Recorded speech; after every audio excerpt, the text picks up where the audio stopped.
ఇంత మొత్తము బాగున్నారు కదమ్మా.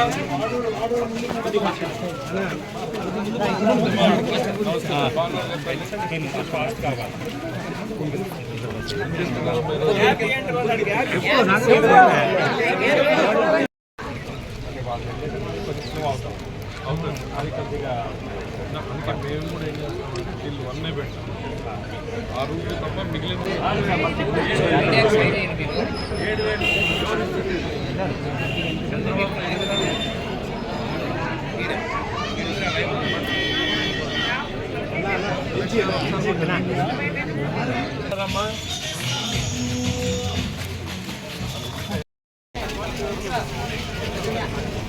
7,000 ఫస్ట్ మీరు చేసిన తర్వాత మా విషయం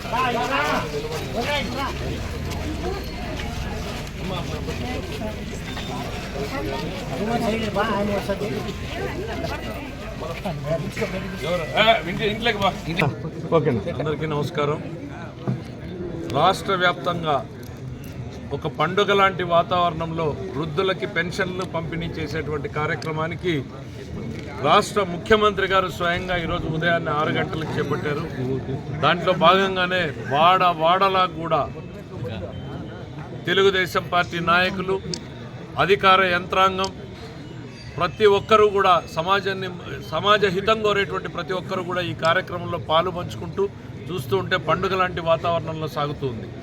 ఈ రోజున 3,000 ఉన్నటువంటి పెన్షన్ని 4,000 చేయడం, 3 నెలల బకాయి కలిపి మొత్తం 7,000 రూపాయలు ఇవ్వడం జరుగుతుంది.